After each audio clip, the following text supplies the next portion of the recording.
Living indubiously. It is your call. It is your game. It is your creation. Oh my God, they're so indubious! You have to have an optimal theory for playing the game. Whatever you focus upon becomes your truth. Hello. Hello. How's it going, Skip? I'm doing pretty great, man. Doing pretty great, you know. Fantastic. It's a beautiful day to be alive. It is. It's been a little while since I've seen you. Yeah. So why don't you tell the people out there for the Living Indubiously podcast what you have been doing? Well, I've been off high on a mountaintop for about a week. No, not really, but I've been out. So I decided to embark upon another Iboga journey, which was a beautiful, beautiful thing. And so this particular ceremony was Iboga Pre-Initiation, and so a little different than the psycho-spiritual journey that I was on last time, which was amazingly useful. It was we did another podcast on that experience, if you guys want to check it out, and I tell the whole story about that first experience. But so the second experience was pre-initiation, which is the it's the ceremony before one would go to Gabon, Africa, and be initiated into the Bwiti tribe. Okay. And so it's a little bit of a different experience in the sense that, I'll give my experience with the last one for a little reference here. Going in, I had a whole lot of questions in my own life, and I was in kind of a sticky spot emotionally. And so going into the last ceremony, I had a lot of things to work through and work out. Probably still do in my life, but I got a lot of clarity. And so I came out of that experience with mega tears and just like a hard dose of the truth. And that's been beautiful in my life. So the past couple months I've been implementing that stuff. And so going into this, I didn't really have many questions. You know, I've been going through some personal life transitions. So going in and trying to get a little clarity on that stuff, but mostly going in to be able to do this pre-initiation to continue my learning and experience with Iboga as a healer. And that's been it's been pretty rewarding. So I got the opportunity, and I'll keep all the names out of this so that we keep everybody's identity secret. But I went into that helping this particular friend of mine who has been a Bwiti shaman for many, many years. Okay. And he was initiated and apprenticed with the 10th generation Bwiti shaman, the head honcho there. And so he's very knowledgeable and he's the best in the West as far as I'm concerned. So going and being able to do ceremony, I also assisted at the ceremony for other people that were going through their psycho-spiritual journey. So the first half of the ceremony was me being able to watch the shaman and how he does what he does, and be able to help with the ceremony and also with the counseling that people inevitably need after they go through that journey, which was super rewarding, bro. Like I just got. So how did you get into this? Did he contacted you and just said, "Hey, do you want to do this?" The last time you went, did you establish the fact that you wanted to be involved with the medicine in this way, or how did this come about? The medicine established that within me is the best way to put it. Once I actually did Iboga, I knew it was the medicine that I needed and the medicine for me. And it was also very clear that I could be a major help. And to see the healing that people go through struck a deep chord with me. And the other component to that is that me and this particular shaman, we were just like immediately very tight and very close fast friends.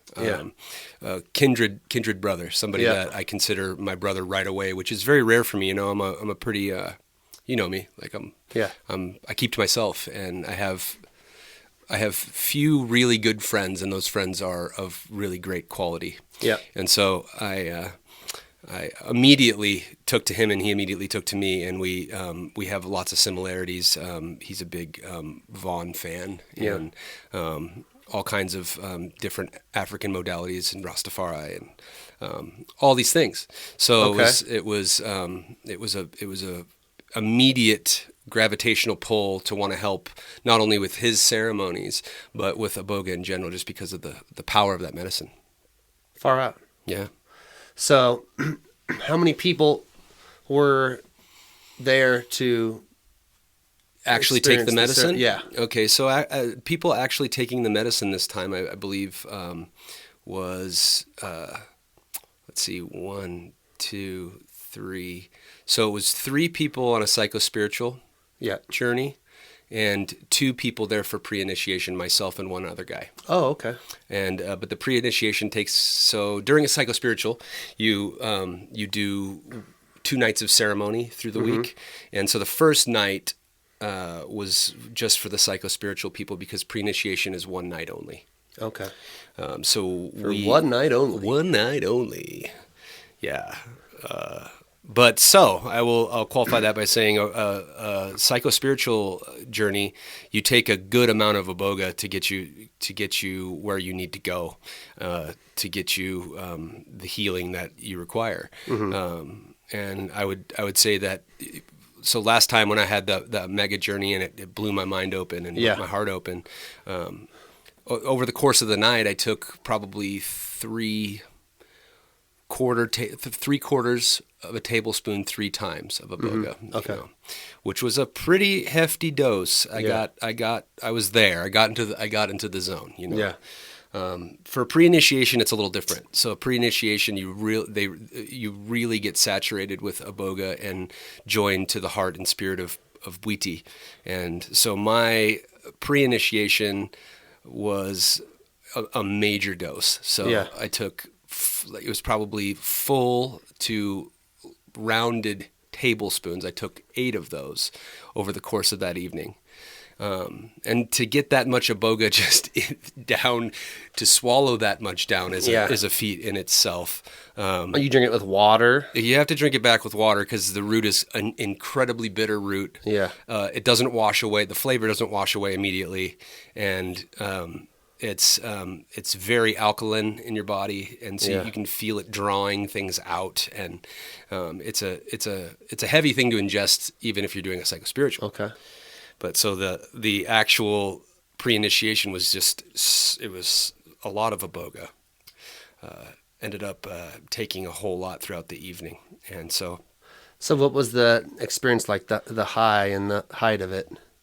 Well, so pre-initiation is an interesting. It's a specific ceremony, and so there were people doing the psychospiritual at that point, and the night. So we all sat around the fire.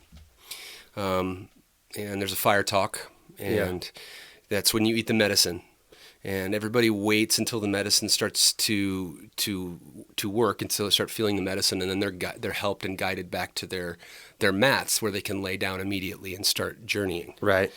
And so that happened. However, the 2 people that were pre-initiating, me and one other guy, we're sitting by the fire. And we sat for longer. And so we sat in the chair, and we probably took 2 times, 3 times as much Iboga as the people that had already been laying down. And so we're advised to sit there.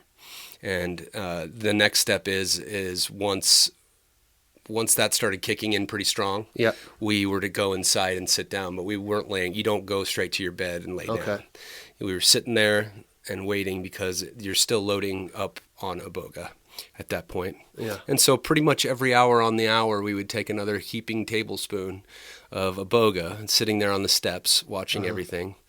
And so immediately the brother that was pre-initiating with me, he got pretty violently ill within an hour or 2. Yeah. And So he was dealing with some of that. So he might have not gotten all of the Iboga down, which just means you're going to have to take more. Yeah. So it's really a matter of keeping it down. So we're sitting there on the steps, and the journeying had begun for the psycho-spiritual clients. They were laying down and journeying and going through. And at this point, all the Bwiti music is playing. And Are you helping the people that are taking the psycho-spiritual? I only helped the first night, because the second night, the pre-initiation night, I wasn't there.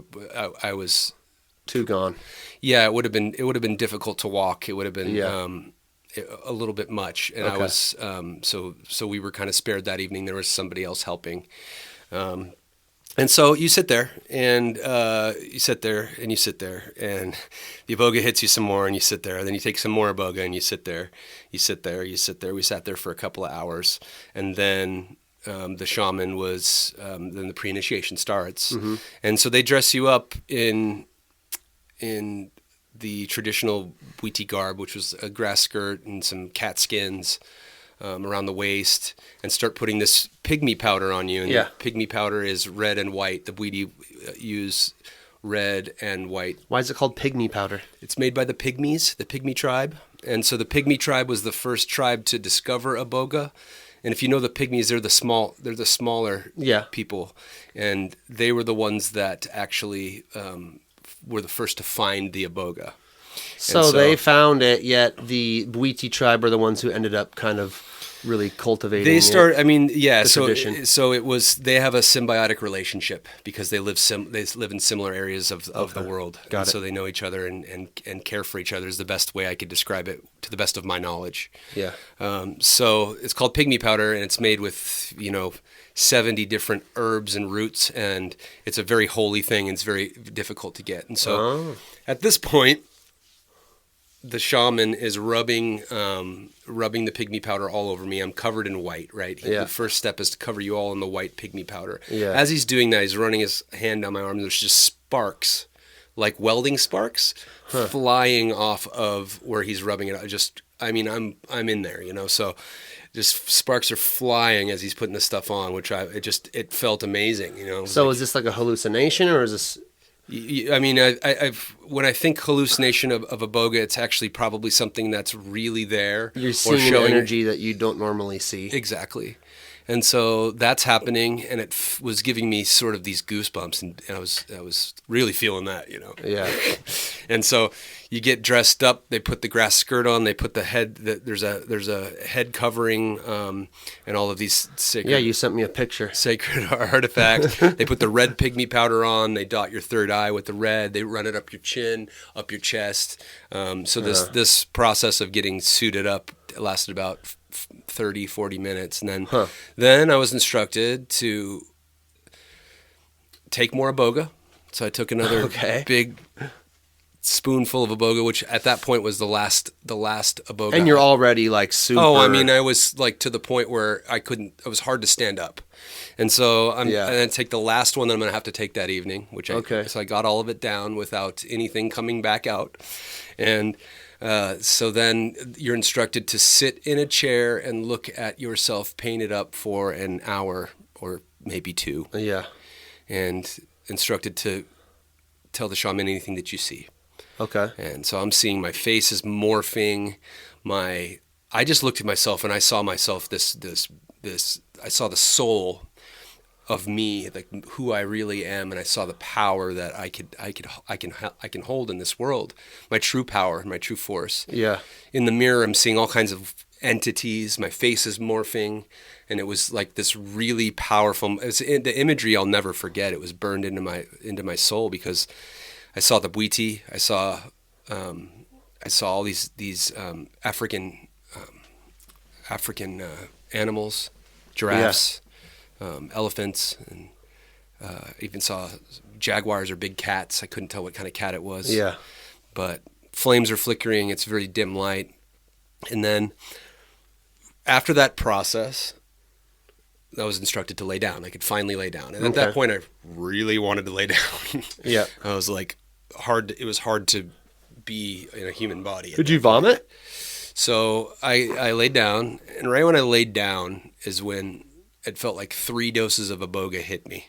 It was just like, whoop, boom. Like I flew. Like typically with Iboga, you have some more controlled visions. For this particular journey, it wasn't like that. It was going so fast that anything I tried to do or journey to, I'd just get instantly whooshed past it, and it was just flying at me. And so I laid there, and I mean, I don't even know. There was nothing controlled about that experience for me. And so I was laying there, and eventually I got trying to go with the flow. I got very sick, and I was, I had a bucket there. Yeah. Sorry if this is gross, but I had a bucket there, and I was, heaving into this bucket, and it felt like I filled the bucket up. I mean, that's how it felt, and this deep stuff, it felt like the core of my body was releasing stuff.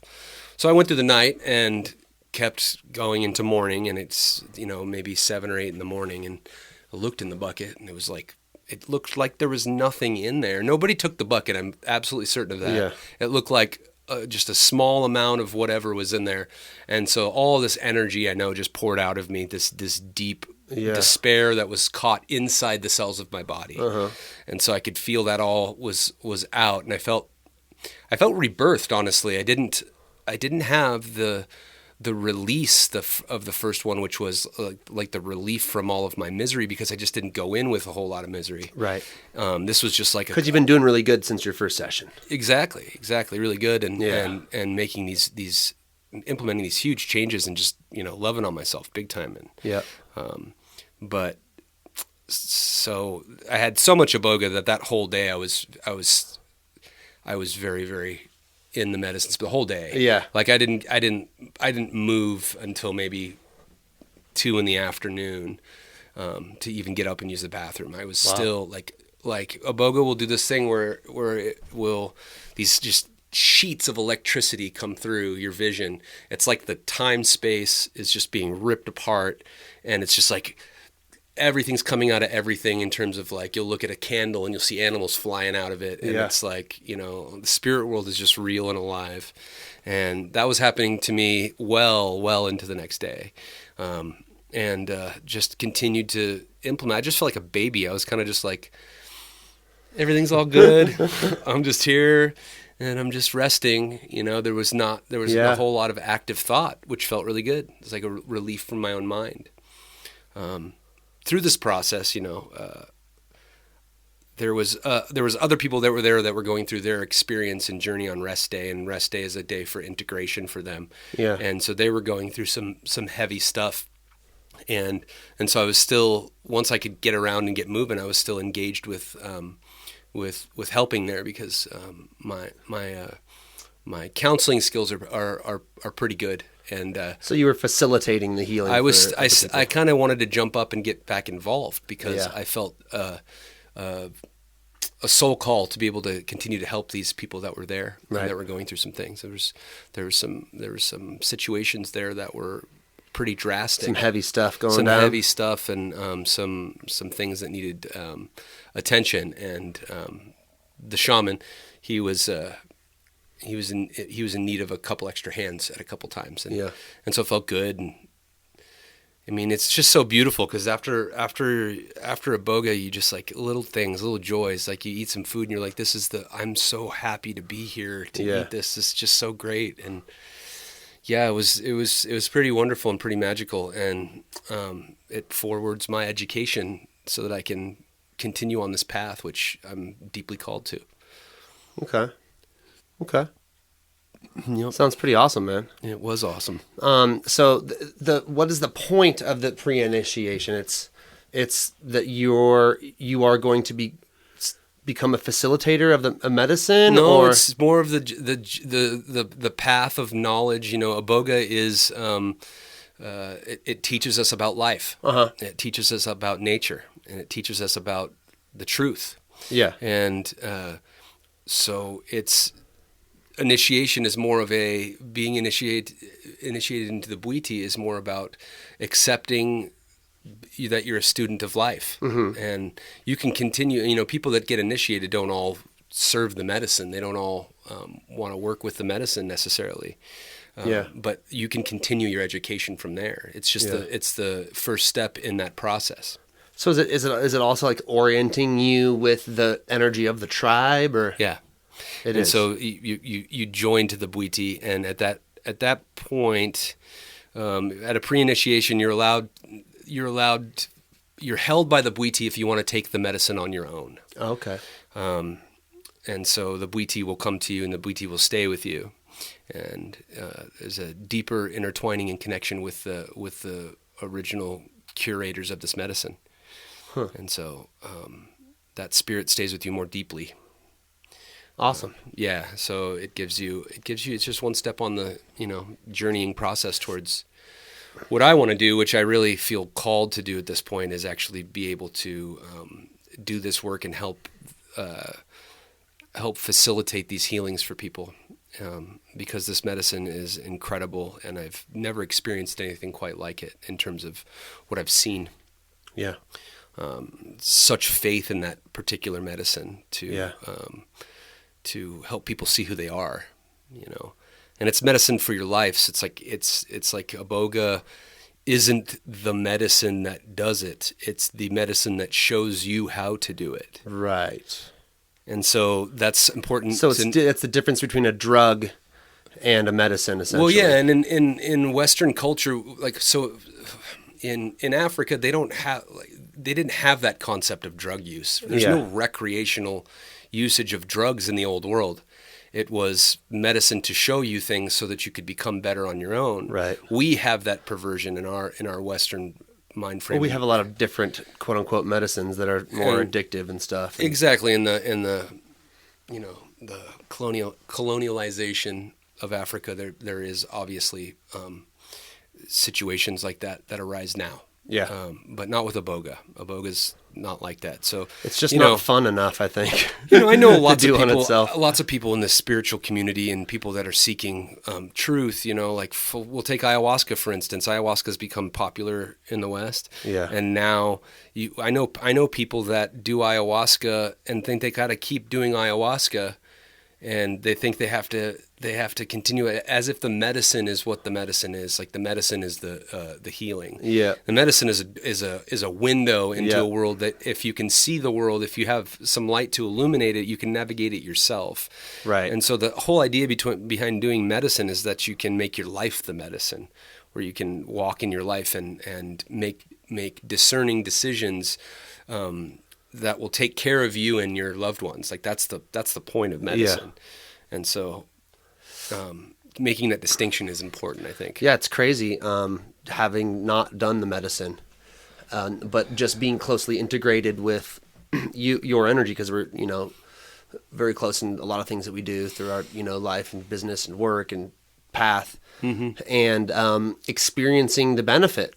It's like I really genuinely don't feel like I need to take the medicine. I mean, not that I'm shut off to that idea.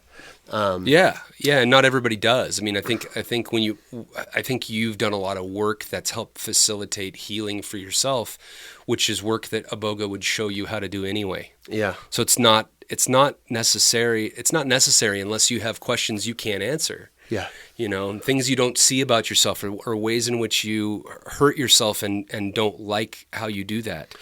So what about health ailments? What about people with cancer? Seizures? Or I have such faith in this medicine, and the shaman has seen so many things, and I've read so many cases of people healing some really amazing. Well, how just you take it and then it heals it, or does it show you the emotional blockage that's creating it? Or? Well, Iboga is a very intelligent medicine. Yeah, it's a master ancient spirit, and it's a technology that we will probably never understand. Yeah. It does stuff in realms that we don't truly walk in that often. Okay. And so it will go in and be a different experience for whatever the intention is and for the person that's taking it. Mm-hmm. And so, yeah, I'd say that first of all, you have to want to be healed. One of the traps of wanting to be healed is, do you really want to be healed? What does that mean? A lot of people say they want it. They're not willing to do the work. It's like I'll give you an example of somebody that eats Doritos and McDonald's all the time, gets cancer but isn't willing to give up the Doritos or the McDonald's. Yeah. It's like you don't really want the healing, right? Right. And so those things we have emotional addictions, things that we don't really know that we identify with on a personal level. Our personalities, they almost rely on these dysfunctions in order to know who we are. Yeah. And so you have to go through a little bit of an ego death in order for those things to be eradicated. Do you think that's why it works? Do you think it's just giving people a clean slate emotionally? No, I truly believe, and from what I've seen, that it does give you a clean slate emotionally, but it also allows you, if you really want the healing, to see the source of your suffering and be able to simplify the healing. Yeah. It's something that it's so hard to put into words, because once you get the components of it's almost the codes for creation is the way I look at it. It's a plant that shows humans how to remember how to be an original human, what it's like when you're fresh out of the factory. Takes away the complicated shit that we've learned, so to speak. All the stuff that's damaging to us, it goes, no, let's pay attention to this, because this is you're actually much simpler. You're complicating things with your mind. Yeah. And so if you can get out of your mind about the healing will work. And I've seen it do that, Yeah. And so it's an incredible thing that this particular bush is essentially placed in the Garden of Eden in the middle of Africa, where original people sprung up, whatever you believe. Yeah. Either way, if you believe in evolution, you believe in Adam and Eve. Adam and evolution. We know science proves it came from one spot, this one Yep. valley in Africa. And Everybody's African? everybody's African. And, Far out. yeah. So it's literally the plant that was right here for the handbook. It's like the handbook. And it shows you, and you can ask it whatever you want. And the experience, the psycho-spiritual experience is incredible, because it's almost like a cursor or like a Google search, where you have direct access to your soul. You can meet your soul, ask it questions, and go visit anybody you want and get the answers that you're looking for from the spirit world. And that's invaluable, man. It blows my mind. My mind.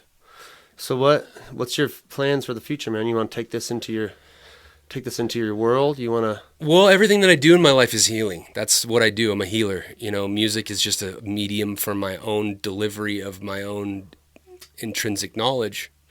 Yeah. And my gifts. It's a way for me to deliver my gifts. And what I've found through this medicine is that it's another way for me to deliver my gifts through the counseling and helping people integrate this particular experience. And so I see it hand in hand with what I do. It coincides. And then also to be able to, for instance, we have people that are going to listen to this podcast.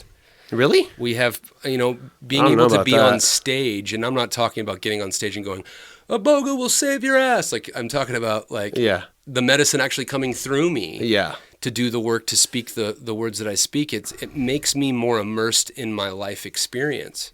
Yeah. Like, I can feel the words I'm saying deeper.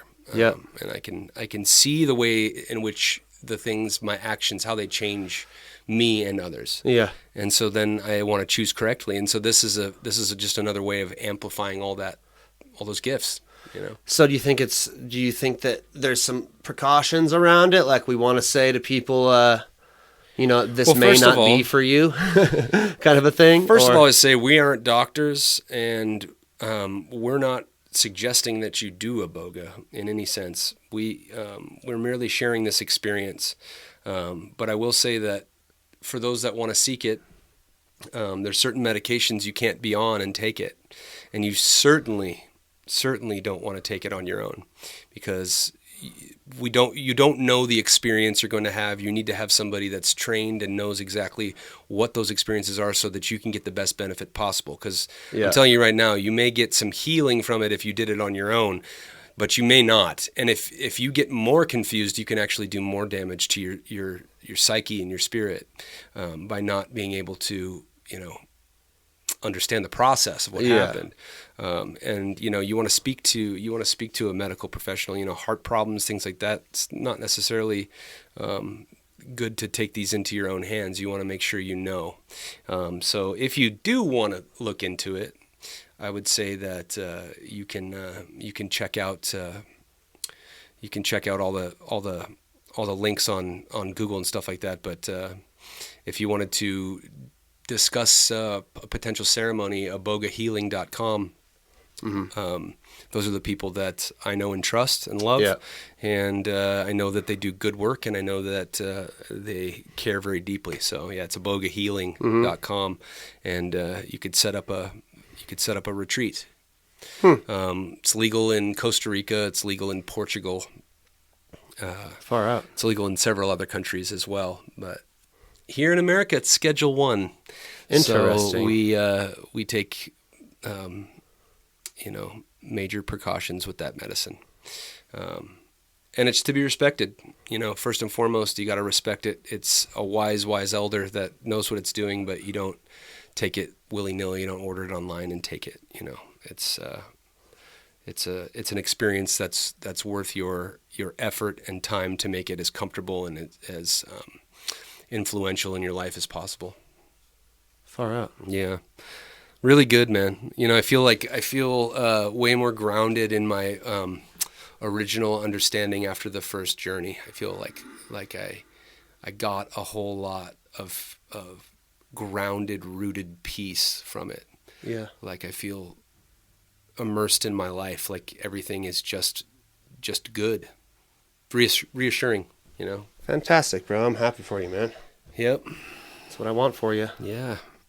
It's a joy. And so it's a good thing, I think I haven't really come across any. I've been on a path of trying different medicines pretty much my whole life. Yeah. And I haven't found anything that's like this master healer. It's something that is beyond this world. And so do you feel like it's your kind of your past of trying different substances that you thought may bring you closer to some sort of understanding or some sort of a just even feeling of happiness that ended up leading you to this medicine? All of my drug is, so I've been some type of addict my whole life. Yeah. And every single drug was an effort to find peace within myself because I didn't truly love who I was and didn't see me for who I was. Mm-hmm. Didn't see my value and was trying to find relief from that. Yeah. And the only medicine that I have actually found that has shown me the way is Iboga, because it showed me how to love myself, and that I didn't need anything to do that. And so it's the antithesis of addiction. It's the other side of addiction, which is why were you addicted? Because that was a Band-Aid. It's like a Band-Aid to, drugs, I'm addicted to drugs. Well, not really. You're addicted to some sort of dysfunction within your spirit that you can't see clearly enough to understand the root of why that is. Yeah. It was like Iboga showed me how to take care of my young self, the person that wasn't getting the things that he needed in order to love himself, and show me how to go back and actually give those things to me so I could change now, which is... It's just crazy, and ayahuasca had a lot of benefit for me, but it's just nothing close, man. There's just nothing close to this, So what do you say to the people out there? I mean, I'm sure 99% of everyone who's listening has some type of addiction, whether it's sugar, caffeine, nicotine, weed, alcohol, hard drugs. Right. What do you say to those out there that may feel kind of trapped or feel stagnant? Would you suggest to them? You got to want it. You got to really want it. I posted something on my Instagram. It was like, you can't defeat demons that you still enjoy playing with. And so you have to decide. This life is about absolute choice. You get the choice. You could continue to be an addict. You have to ask yourself, hey, is this working for me? What are the pros and cons? Am I happier this way, or would I be happier without it? And sometimes when you're in the addiction, you can't think that you'd be happier without it because you don't know what happiness is. Yeah. But are you happier now without it? So much more happy. Like it's not even close. Do you miss it? Not at all. I have no. There's no aspects of it that you miss. Well, so Iboga is amazing in the sense that I have zero cravings for anything, but I also have a divine perception of why I don't want to do that. So it's twofold. Yeah. Like it wipes away your feelings of need for any other substance. But it also gives you the knowledge of why you wouldn't want to do that again. Got it. And so I'd say that, if you have addictions that you have to decide that you really want to get rid of them. And if you decide you really want to get rid of them, you have to have ultimate faith that there's something out there that's better. You have to have something. Addiction is funny because you have to have something else that you want to do. Yeah. You have to focus your energy on something you love. Right, because you can't just focus your energy on not doing drugs. You have to focus it on doing something and else. I'd say if you focus your energy on not doing drugs, it's a surefire way to do drugs again. That's kind of like the AA or NA approach, is let's all focus on not doing drugs, which can work, but... It can work, but you have to white knuckle your way out of everything. You're just kind of addicted to the other thing. I don't know if it's much happier, but it's definitely sober. But you don't want to just be sober and miserable. You want to be sober and happy. One thing I've noticed that I feel, because I have gone to NA a bunch of times and I still continue to go every once in a while, is that the benefit to me that I see is that someone who is really stuck on the train of addiction and you stop, you're essentially white knuckling unless you have this, profound Iboga experience or some sort of like epiphany. Like this is a way that you can go and, have a kind of a community and talk to people about it and stay in the energy of there is hope, because you go to NA and there's a bunch of people there that have been sober for years and years and years. Now for me, the downside of it is that, like, now I went to one a little while ago and it just felt like a bunch of people that are still in a vibration of addiction, which is why they need it in order to help them out of it. And myself, I don't feel any urge or addiction to where it didn't lift me up so much. Well, there's such thing as being addicted to being an addict as well. Yeah. I'll give you my view on it. It's like being an addict. They tell you to never. You're always an addict once you're an addict. Yeah. Which I agree with to some degree, but the problem with that is that when you're an addict forever, all you do is think about that. Mm-hmm. And what I choose to do is remember. Yeah. I will remember the misery regularly. Yeah. But I don't dwell there. I immediately go, gratitude. Yes, I remember, and I'm so happy for where I'm at. Yeah. And then I take that happiness and I steamroll that into a project that I'm working on. It makes me, so I don't build momentum in that direction, because you don't want to sit there and dwell on the fact that you're an addict. That's not healthy. You do want to, however, remember your addictions. Yeah. You want to remember how miserable you are, and then immediately feel the gratitude, elevate that emotion up high, feel that gratitude for where you're at, and then move on in your day with that gratitude. Yeah, I do believe there are some people that are at such a state of their addiction where they don't really have a whole lot of gratitude to focus on regarding their addiction. And in those cases, I do believe that that something like an NA or a group, can really help. I mean, there's people that the 12-step program has helped it's a good thing. A lot of people. One thing to keep in mind about AA, I forget the guy's name, Tom something. What is his name? I don't know the guy's anyway, name. A guy who wrote the program, one of the lines in the book is that in order to, have cessation from drugs and alcohol, you have to have a revelatory spiritual experience. Yep. And that's why they focus on God. And a lot of people get turned off to that. Higher power. Atheists, higher power. But the truth remains that something has to change. And sometimes Iboga can be that, or a deep meditation can be that. Something that changes your life. Somebody, a loved one passing. These kinds of things can do those things because you need something to shake you out and break you out. Yeah. And it's my Shake and break, it's baby. my understanding, and I'm don't quote me on this, but I've heard this from several sources that his spiritual experience was actually an LSD trip. Yeah. Can we fact check that? You over there? We're not exactly Joe Rogan, so we don't have we don't have a fact checker guy in here. But it's We do need to look that up, though. I want to find that information out. but that's something that shows you yourself is not a drug. Something that takes you from yourself is a drug. Yeah. And the same medicine that showed you yourself can eventually take you from yourself Right. if you continue to use it. Yeah. And so these are things you have to keep in mind when doing any of these medicines. Like, So do you think about that in regards to Iboga, of for example? course. Well, I'm like, I grew up in the West. I grew up in this culture, in this society. Although I think much differently in a more mystical sense. Yeah. I still look at it and go, oh, what? You're going to take a drug to get rid of drugs? Yeah. And right there, that's the perversion, because that's not true. And so you have to remember what you're doing and remember why you're doing it at all times. And Iboga is not recreational. You're not gonna go, oh, cool, I'm gonna take Iboga today, Because it's not fun.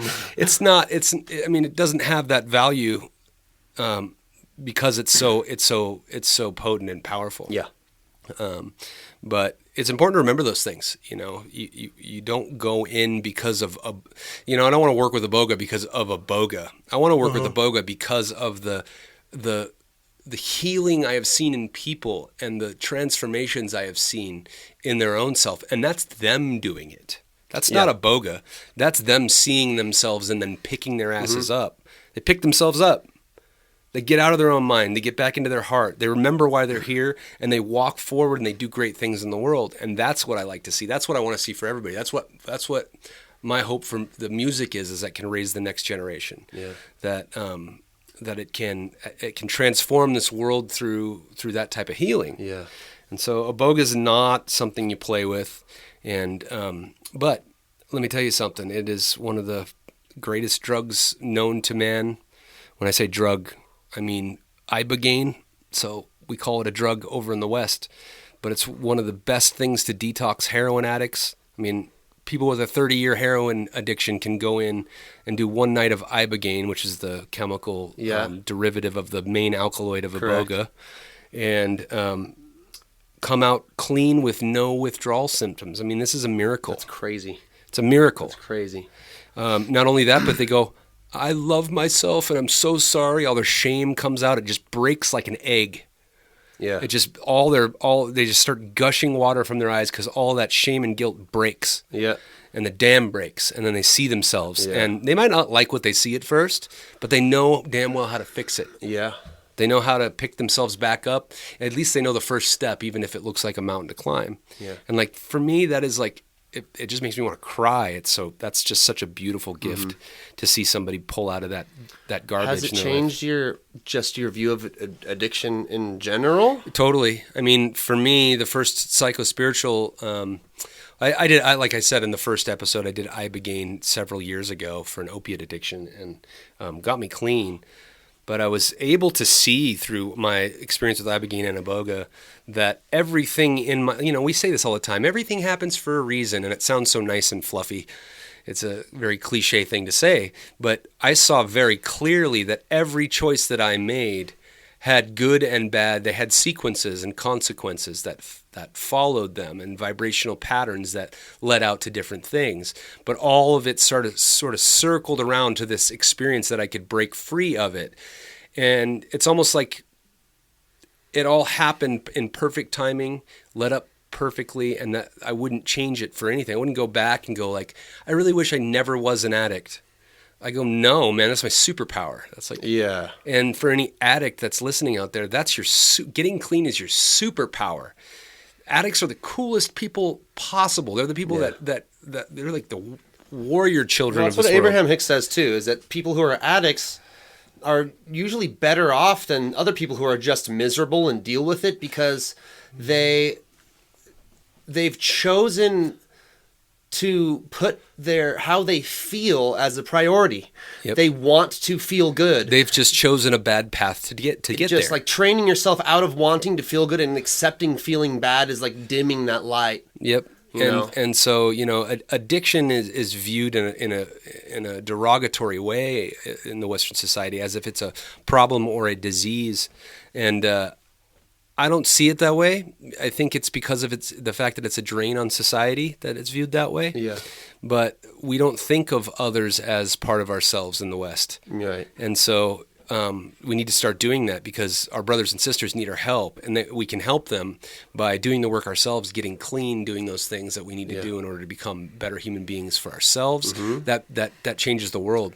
Like, I wouldn't be here speaking these words that somebody might hear in this podcast that might change their entire direction had I not done the work. And so you hear this fluffy thing where it's like, well, it all starts within, and if you change yourself, you change the world. And people go, yeah, bullshit. Like it's a fluffy energy thing or and whatever. It's not bullshit. It's actually real and tangible, and you can see it. And you can see it in things like this. I wouldn't be speaking these words from experience had I not gone through the fire to share it with somebody else that's listening that might decide to wake up today and change the course of their life and the course of history, because they go on to do great things. You can't do that shit as an addict. Yeah. You're gonna be working at a compromised 30 to 50% your whole entire life and struggling the whole way. Think of how much bandwidth it takes to think about your next. I mean, anything that you're addicted to. When you know. Think of how much bandwidth that takes up in your day. Thinking of how you're going to take care of that, or the shame you feel around doing this or that, and how much clearer and better off you would be if you were in a position where you were thinking about the things you were going to do today that you were excited about. It's a game changer for humanity. Well, it's also that thing you said about treating yourself as your child, like, would you give your child drugs? Well, no, and not only treating yourself as your child, but your own firstborn baby. Yeah. And think of the implications. Any parent out there, I'm not even a parent, but I know what that means and how that feels. Yeah. It's the kind of love where that being could do anything and you're still going to love it. Yeah. But would you let it do those things to itself? No, you would not. And so why do we have such a where's that disconnect in our society? People don't think that way at all. Because they believe that the way that they were loved is the way that is what they deserve. Yeah. They believe that the way that they were raised is what they're worthy of. And for good reason. But that's not how a parent.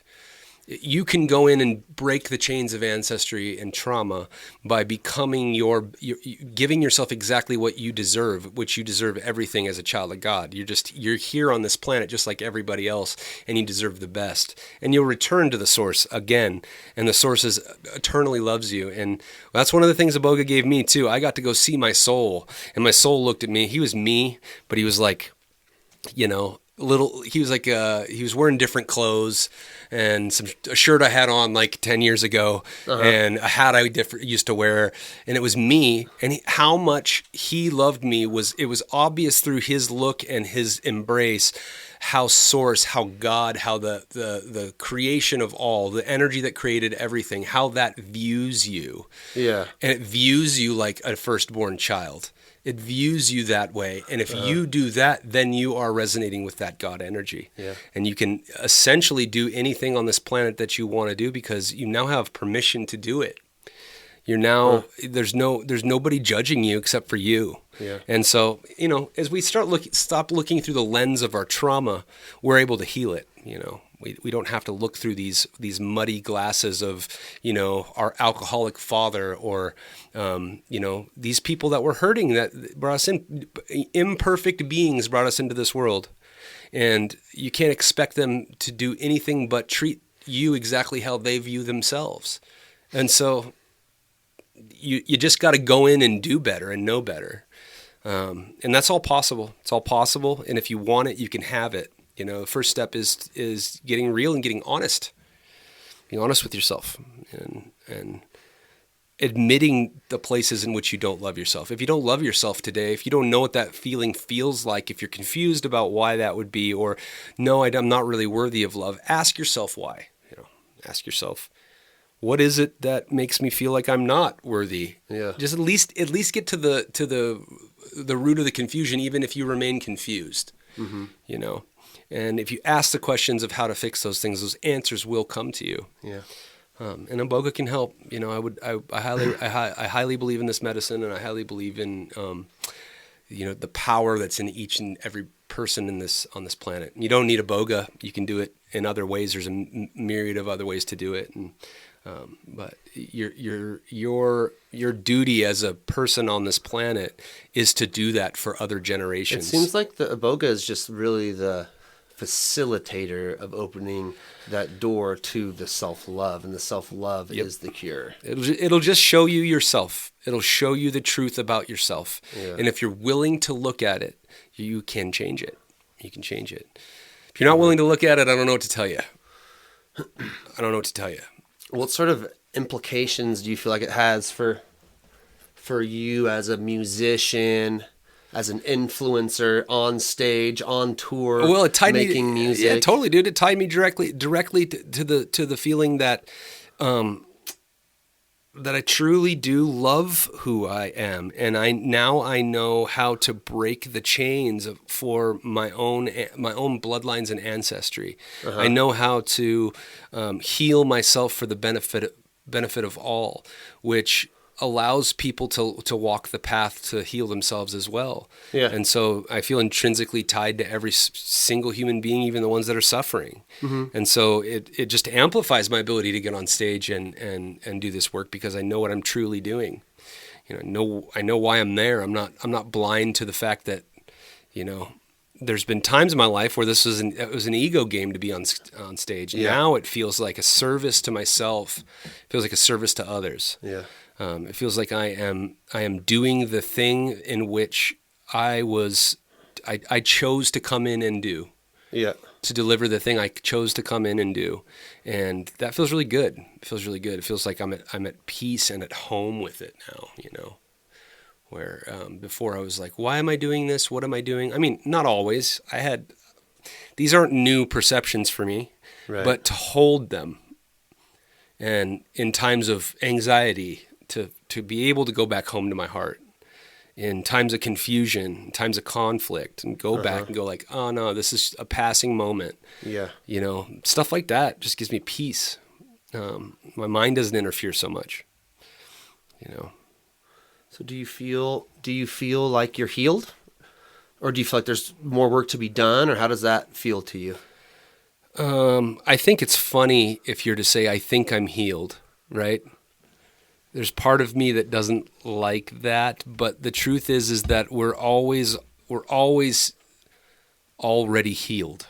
Yeah. It's how effective we are at getting out of our own mind and out of our own way. And so, like, you're perfect. You're not becoming anything. Yeah. You're actually perfect just the way that you are. You're actually perfect. Behind the scenes, you're a complete being. So in a sense, the way that you become it is by realizing that you already are it. Yeah, you realize you realize the ways in which your mind mucks it up, the ways in which your mind gets in the way of you experiencing that peace now. Well, then how do we grow, though? If we're already there and we're already perfect, how do we grow? Well, it's a process of refining our own experience, right? So it's a process of actually feeling the emotions of being there. Because if you can't feel the peace and joy of being an enlightened being, then you're not an enlightened being, because it's an energy field of emotion that you feel at peace and at oneness. And when you're there, you're there. The problem with enlightenment is you pop in and out of it constantly. Yeah. You're in and out of enlightenment. It's a garden you have to water, man. Like, you can't just plant some squash out there, give it a little water, and it's happy today, and you go, oh, I got squash forever. Yeah. It doesn't work that way. You take care of your squash plant, you have to get up in the morning and you got to say some prayers to it. You gotta rub it with a diaper, whatever you do. Okay.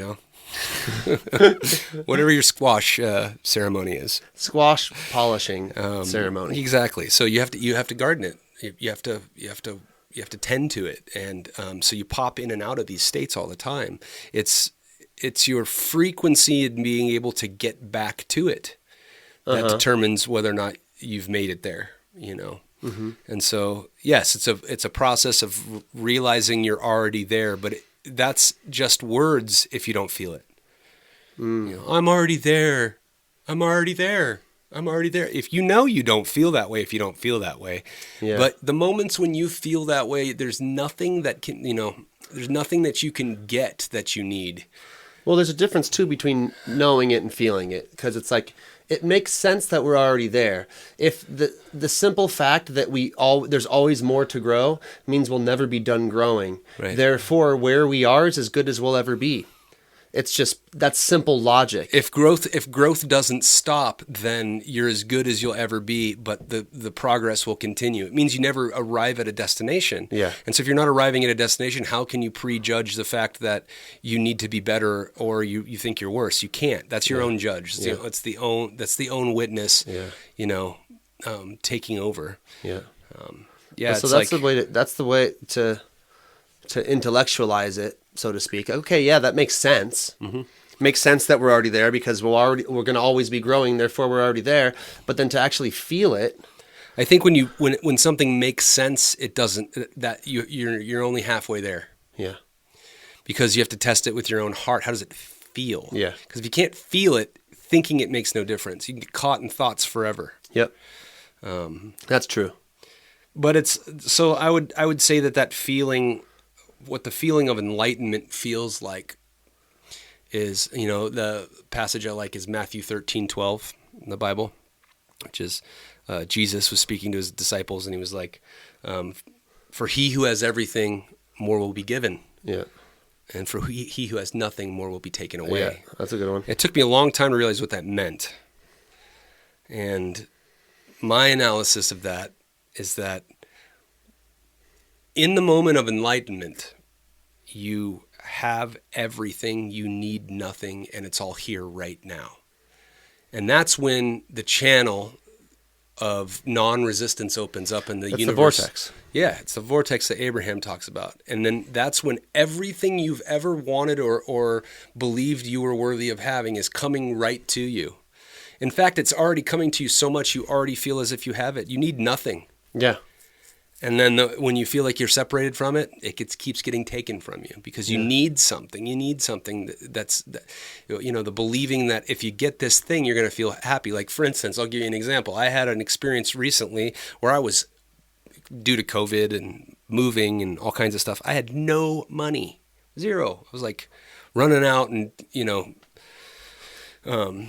couldn't afford anything. And I'm like, oh, if I just had some money, I'd be so much happier. Yeah. I'd just be so much comfortable. And some brilliant stroke of goodwill came my way and I was able to get some money. And I had a little bit of money. Enough to be like, okay, I'm comfortable for a couple of months, Yeah. I had no difference in feeling. Yeah. I realized that whether I had that money or not, I'm exactly the same, and I'm a culmination of all my thoughts and deeds and actions right here today. That money did nothing other than make me not have to think about money. But the only reason I don't have to think about money is because I felt like if I had money, I'd feel better. Yeah. But it's just not true. It's not true. Yeah. If you can find that peace now, then you have everything you need, and not only do you have everything you need, but all that stuff you think you wanted is coming to you anyway. And it's a good place to be. So anyway, we bop in and out of these states. So I don't think it's possible to say that, that we're becoming something. Or we are the thing.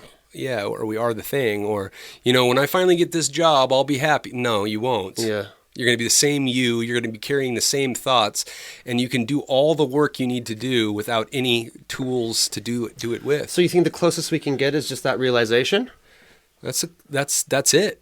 When you have everything, you need, and you're in a heart space, and I'm talking about not a thought of gratitude, but the feeling, the elevated emotion of gratitude. When you're in that space and you're really appreciating where you're at, you can see your life clearly, and in that moment you have divine peace. That's the moment, and that's what you strive for, and that's what you work for. and you get better at it. You know, you train yourself to learn to feel that in situations. And get into a situation where you're struggling. Let's say you have a broken foot. You broke your foot today. Ah, shit, I broke my foot. Oh, this sucks. I can't walk. And you start thinking about all the ways you can't walk. Oh, I'm in pain. Oh, this is really... Yeah. Well, you can actually take that. I've done this, so I know it's possible. You can look at that foot and go, I have a broken foot. What a miracle it is to feel that. Like, I know it hurts, but what a joy it is to even be a being that gets the possibility of feeling pain. Yeah. So I didn't have this body, I wouldn't have the perception of the pain, because the pain right now is going to turn into healing. And when that healing comes, I'm going to have intense gratitude. Yeah. And my foot's going to work again, and that's going to be fantastic. Yeah. And if you can get to those spaces in the moment, and you can kind of play the tape forward and see what's going to come, then you have gratitude for the entire experience. It doesn't make your foot hurt any less. It's not going to take away the pain, but the need for the pain to go away is the problem, right? Mm-hmm. It's like, oh, we need to be in bliss all the time. No, you don't. You wouldn't have came here if you needed to be in bliss all the time. Yeah. Because you were already in bliss. You came here to grab a body and to do this cool... experiment. It's like an interactive experience with pain and pleasure. You get to go through and run the gamut of all the stuff, and that's a 3D interactive puzzle. It's freaking awesome. Like I had that feeling. I was laying in the hospital. I had a lung infection. I was getting IV antibiotics, and I'm, at tail end of a flu, and I was like, I felt like I got hit by a truck, and I'm laying in a bed, and I should be down recording. I should be down mixing an album with Evan and all these things, and I'm just like, what a life, man. This is such a trip, and I'm grateful for it. It's like I can feel that gratitude now, knowing what it's going to be like later when it's transcended, because it always goes away. That's good, man. Or you die, and then what does it matter? Right. And so it seems like we've both been practicing this our whole lives, and it's just been instilling in itself stronger and stronger, because the next big thing that seems like a disaster will pop up, and we get to draw upon the past experiences in which it actually didn't turn into a disaster. In fact, it was a blessing. Mm-hmm. And so the key is right at the beginning, instead of going into the feeling of suffering, view it as this contrast that we're using as a catalyst through which we can experience more growth and understanding. Yeah. Kind of a thing. Yeah, totally. It's like, I want the audience right now to think of the most amazing healing moment that you've had recently or in your life. There's a moment you were at a sweat lodge, or you just got out of the hospital, or something happened and this immense feeling of healing washed over you, because we've all had those moments. That wasn't possible without pain. You could not get to a healing moment without pain. You'd just be like, oh, I'm healed forever.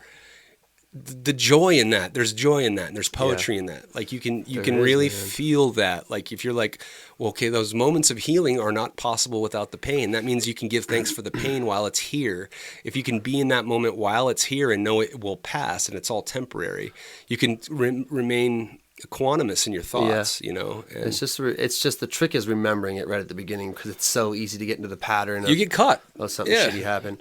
It reminds me of my when I had my transplant, how painful that was, and because they can't give you opioid, or they can't give you painkillers really. I was basically taking Tylenol, and they gave me an epidural, but the epidural didn't work. So after the transplant, I was in an insane amount of pain, more than I've ever been in, and it was about 5 days where I was just like laying in the chair, like moaning. They were coming in and asking me to be quiet because I was keeping people awake.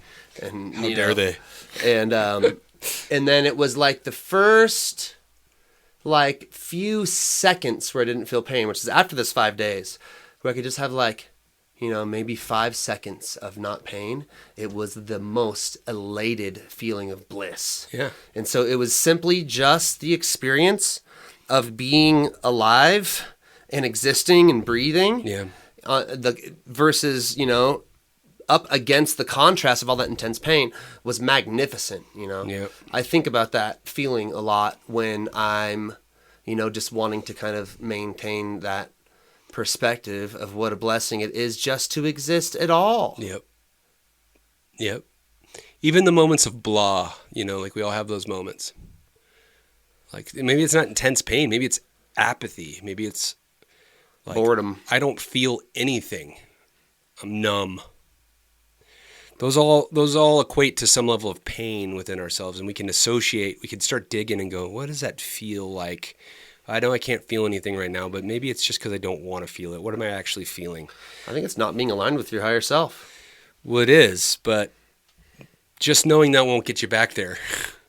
So it's like my tools for that is like, I can't feel anything. I can't feel any gratitude right now. I can't see.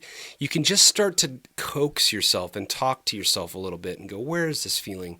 Where am I actually? I don't have to feel good right now. That's okay to not feel good. I can feel nothing right now. That's totally fine. I give myself permission to just be exactly where I am right at this moment. That's okay. And then what does that feel? And dig around for a little bit and let that feeling come. And when you can start to feel something, even if it's rage, if you feel something, that's better than feeling nothing.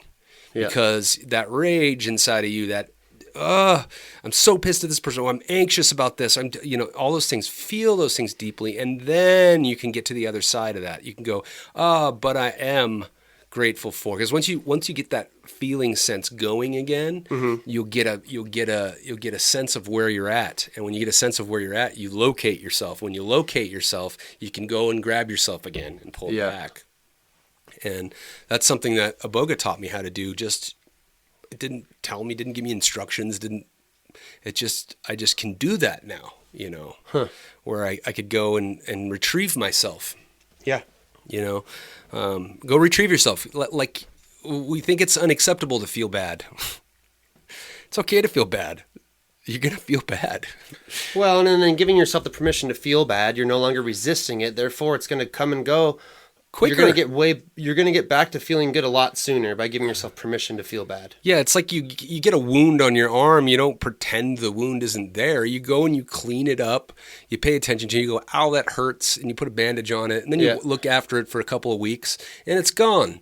But you have to bring some energy to it. And so, anyway. Well, they're all, all those feelings are there to teach you something. Yeah.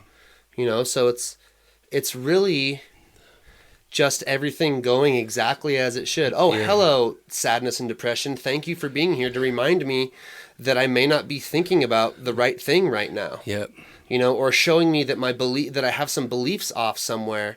I'm seeing this one particular situation in my life as a death sentence when really, if I think about it, it's not, because it never has been before. So it highlights things. It highlights for us where we go out of sync unknowingly, Yeah, and you just touched on something that's interesting. Like, thinking something might be a death sentence is just getting in touch with our intrinsic natural fear of death. And I'd say that one of the most transformational things is if you can really start to get in there and feel it.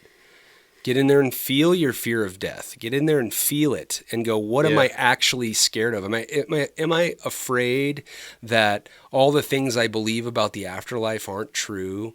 Am I afraid that I'm just wrong and that it's just going to be blackness? What am I afraid of? Get in touch with what it is you're afraid of.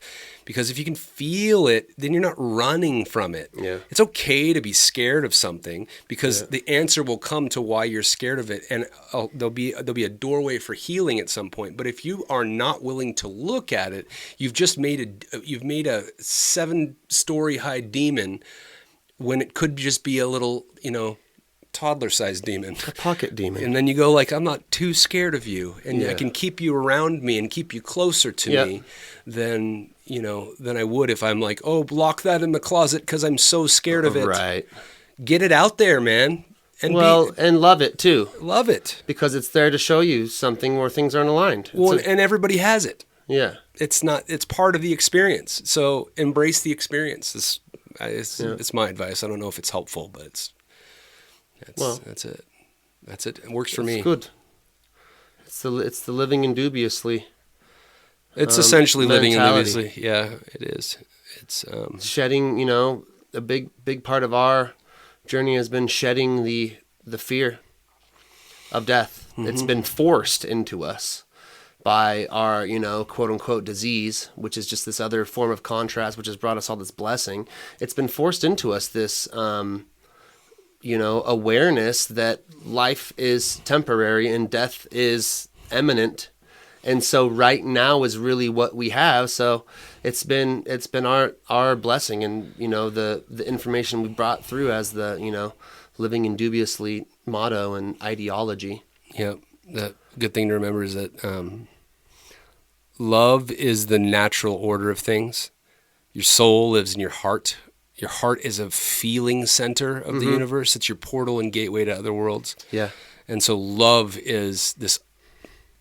Everybody goes like, well, how can love beat fear? Or, they feel like, they're opposing forces, and they're actually not. it's the same force. Fear is actually much smaller because it's only of the mind. Yeah. Fear is only of the mind. It's a fabricated thing. 90% of the things you're scared of, you've gone up and you've thought about it, which has created fear. Well, it's also true. I mean, I believe that all emotions are love, even the fear. Even fear, it's a perverted. It's like the baseline. It's the baseline. So it's like, why do you have fear?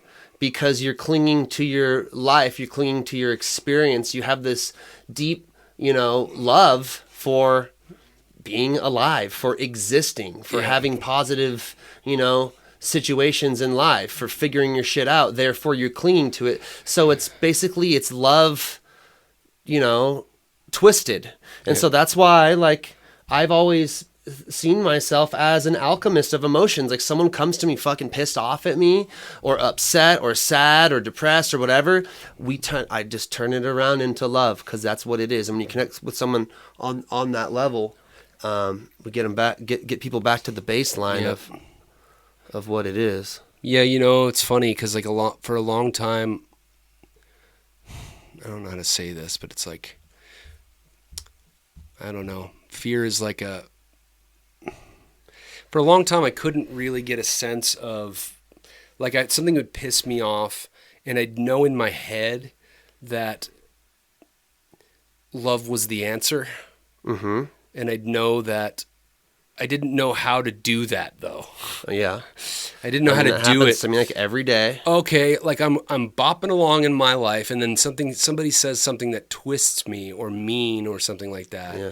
And I don't know how. Now all of a sudden I'm faced with my own demons, and then my mind would tell me, because I already knew the answer, which was, well, there's something inside of you that is reacting to that because you don't believe you're worthy. Uh-huh. Well, and then I was like, well, great, but I don't know how to do anything different.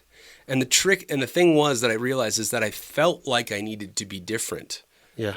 I felt I was attached to needing to change the situation. Like, if this goes away, I'll feel better. Right.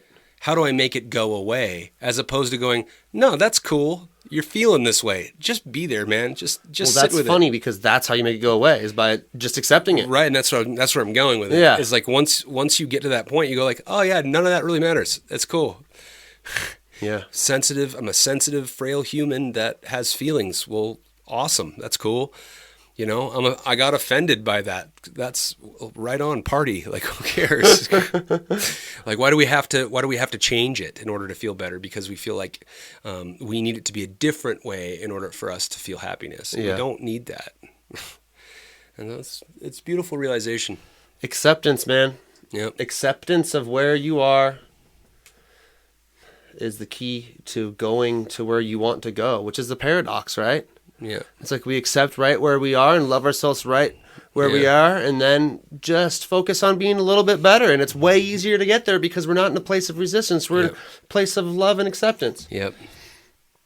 So they did some experiment with dopamine in the brain, and they thought that I don't know the exact experiment. It was explained to me by somebody that knows what they're talking about. But the gist of it is that they were, what gives the most reward in life?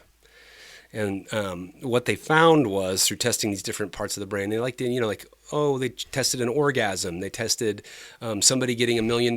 They tested this, that, the other thing. And the thing they found is the thing that yields the most reward in terms of dopamine in the human experience is something that takes a long time and a lot of hard, focused work to complete, and the feeling of accomplishment that you get at the end of that was the highest. Wow. And it was by far the highest. Crazy. So like a lifelong endeavor. Like sustained gratification, something that you like, let's say you were going to get your master's degree. Yeah.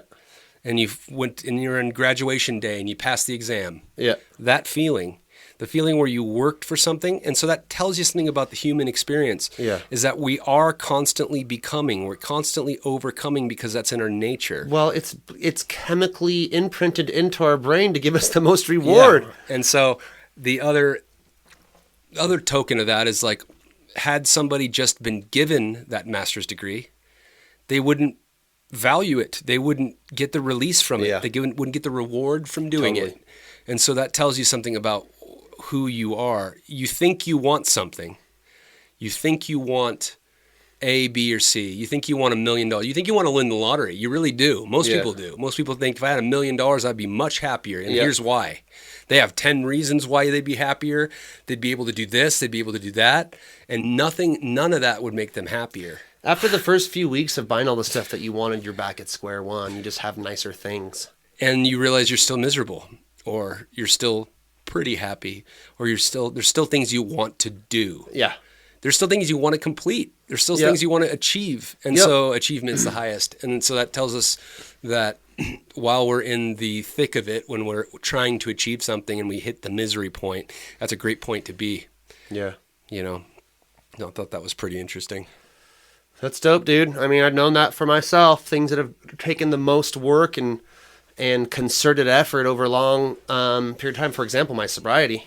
Getting to a point where I'm happy and stoked and comfortable, not needing any kind of substances in my life. I feel fucking great, dude. Not to mention, you know what a hill that is to climb. I feel hella proud of myself. Totally. You know? Like, totally. I feel just better. I just feel it's just one of those things where it's like, yeah, man. Yeah, I've proven to myself yeah, bro, that I can do it. That's true. And anyone out there who's listening, all this stuff is available to anyone. It's just applied practice. Mm-hmm. All starts with the self-love and the belief in the fact that you can do what you want to do as long as you really, truly want to do it. Yep. It's easy. Well, and another thing is you're not going to be happy unless you do. Yeah. So don't fool yourself into thinking that, oh yeah, well I want that, but I want that, but no. In order to really become who you want to be, you got to do it. You got to do it. It's also having some lightheartedness on the path to it, because for sure some people get so caught up like in the importance of the game as if it's not a game, as if it's like that. I think that's the other side of it. This is the only chance, and then we're gonna die, and then we'll fucked everything up. But it's like, let's just start to think of it as a game. That it's here for fun. It's a simulation. We're sent here to do this and experience this. And when we do it, takes the seriousness off of it. And it's like, for example, someone who's on a path to sobriety, if you have a relapse, like, are you going to fucking beat yourself up about it? Or are you just going to get back on the train and say, this is part of it, because it is part of it. Mm-hmm. The average recovery person relapses like freaking 20 times or something, you know? It happens. That's just some statistic I pulled out of my ass, but it's something high like that. So it's just like having fun on the whole journey, and then not being too hard on yourself. Shit, yeah, brother. Loving yourself, man. That's a good. I think it's a good note to leave on. Yeah, man. Well, it's been good.